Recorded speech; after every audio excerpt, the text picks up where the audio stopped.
You did Quetta in the finals. How much you excited? Yeah, look, it's very exciting. That's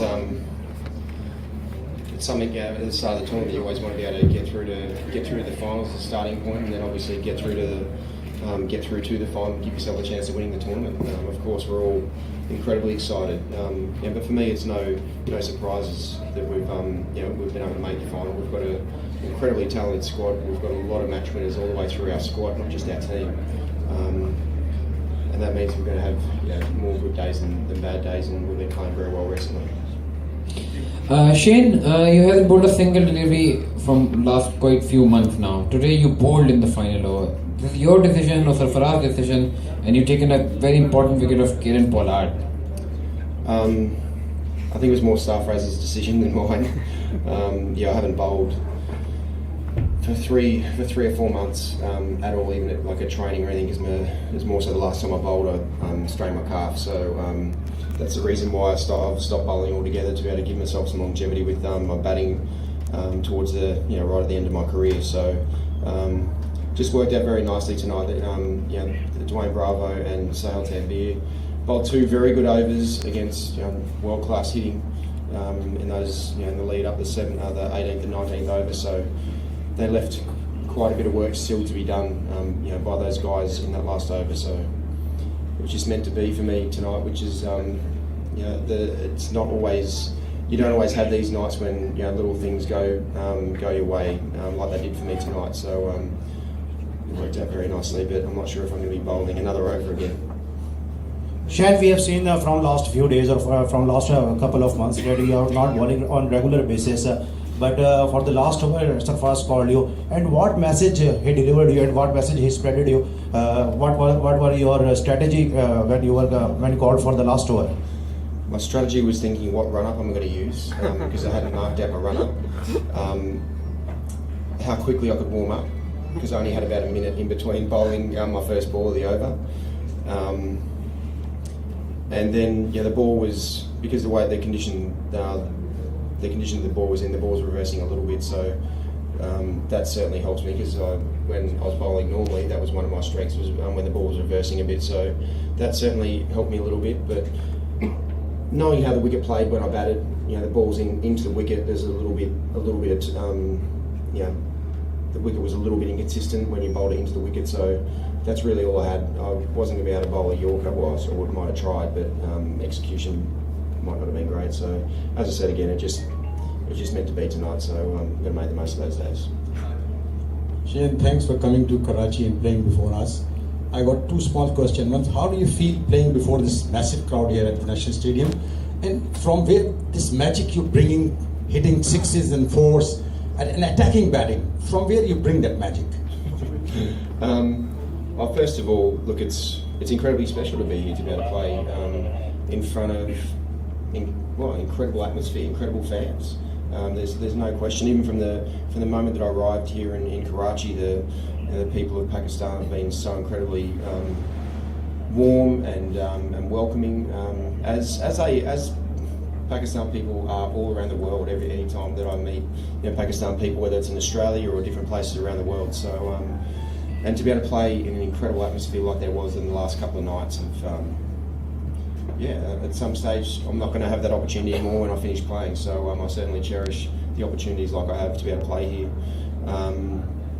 And the boundary hitting, I feel like I did that through a lot of my career, so hopefully it's just hanging on. At the moment I feel like I'm just continuing to try and just stay at my best as much as I can. And we're playing on very good wickets here, like we did in the UAE as well. And things are going my way as well at the moment. So when your confidence is high, it's easier to take on the game a little bit more, and things are working out. Shane, your current Quetta Gladiators teammate Mohammad Hassan is going to bowl against your former teammates, the Australians. How difficult will it be for them to face him, and do you think he can cause major damage against the side, and he is going to be a surprise for them obviously? Yeah, absolutely. He's an incredibly talented, incredibly skillful young man. There's no question. To be able to bowl at the speed that he does and have the control that he does as well is it's nearly unheard of. Like I haven't really seen someone of his age bowl at his speed that he does and have the control that he does. Whether it's bowling the first 6 overs when the ball's swinging a little bit, control over his length and the swing as well. And as we saw tonight, it's he's an incredibly special talent. So there's no doubt that the Aussie guys are going to have their work cut out facing him. He bowls very good pace. He's got some good skills. He's got a good change of pace as well. So they're going to have to be on their game to be able to play him well. Shin, this is Muzamil from ARI. My two questions I want to ask from you. The first one is, this sort of cricket we were looking forward to see in National Stadium, Karachi. So how will you rate the conditions, playing conditions here? And my second question from you is that a lot of bowlers came out from PSL, but no batsman has been seen so far. So what are your tips, or what is the reason? Do you think that, do you want to say something about that batsman come out of PSL? Yeah, look, first of all, in regards to the conditions here, the conditions have been incredible. This is the first time I've been in Karachi and played here at the National Stadium, and the wicket the last 2 games has been incredible. The outfield's in great condition. It's a beautiful ground to be able to play. The atmosphere is incredible, so everything has been amazing, to be totally honest. So it's as good as, the facilities are as good as anywhere around the world, so it's very special to be able to play here. Look, in regards to the batting side of things, I'd say the batting talent is, we've seen quite a bit of batting talent, especially the local Pakistan batters. Look, Umar Akmal is one of the most skillful batters, and I'm saying in short form T20 one-dayers, as there is in Pakistan. Some of the shots that he plays even tonight are something that he's got incredible skills. So for me, it's great that he's got back into the one-day squad, because he is a match winner. There's no question, and you don't have that many match winners that come along in any team, in any squad, any country. And when you've got a match winner like Umar Akmal, you have to play him. And that's for me the most disappointing thing to see from afar, is how someone's fitness gets in the way of his skill. Which he can run, but he's a great fielder. He can run between the wickets as long as he wants. He can stand out in the heat and execute his skills, which are amazing. He can do it for a long period of time, and that's why, in the end, and it's happened back in Australia as well.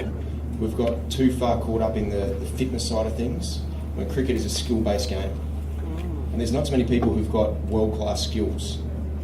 So we need to make sure that the world-class players are playing international cricket, and it's not being reliant on a fitness test or running, like, to see how far you can run. I think that, for me, that's absolutely ludicrous. If someone can execute their skill against the best players in the world, then they have to be in there. So for me, Umar Akmal, we've seen it. He's a match winner. That's one of the reasons why we're in the position that we are, to be able to play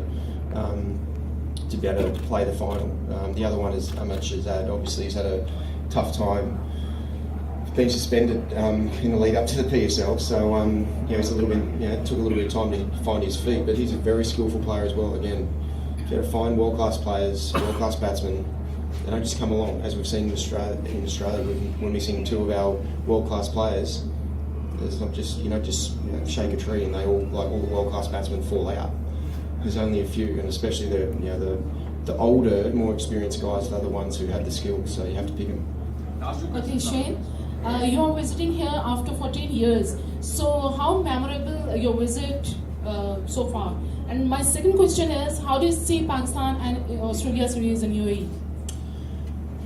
Yeah, look, it's very special to be here and really get caught up in the love of the game of cricket. That's as simple as it is. Walk out in the middle of the ground to see so many people love the game of cricket as much as I do is special to be able to share with that. So it has been incredibly special. The Australia-Pakistan series is going to be I think it's going to be a big test for Australia. I'm not sure if Australia got one tonight against India, but look, it's going to be a big challenge. Pakistan certainly have got some great bowlers, great fast bowlers, and they've got some world-class batsmen as well. So I think it's going to be a great series, especially in the UAE. Shane, 3-2. great innings today. When you were on the crease and you were unstoppable, then Wahab Riaz came on to bowl and he started off with a bouncer, and it reminded us of the 2015 World Cup quarter final. And then that time he wasn't able to get you, but today he got you out as well. Did you feel the intensity was the same or somewhere like that? We only bowled one bouncer, whereas in Adelaide he bowled me about 5 every over. So, and the good thing is now he bowled one, and the one was over my shoulder. So for him to be able to keep going through there, it would have been a no ball. Whereas in one-day cricket at the time, there's 2 short balls, and he didn't bowl one. He didn't waste one. They were all like very accurate. So, but no doubt, it's always great to be able to play against. So I've got amazing memories against Wahab. So. Well, amazing memories, not so much. So amazing memories because the result in the end, not so much that period of time. As I now know that he bowls very fast, and I didn't at the time. I didn't at the time until I faced him, if I had my time again, I wouldn't have sledged him when he was batting. It was a bad mistake. Thank you, Shane. Thank you. Thank you.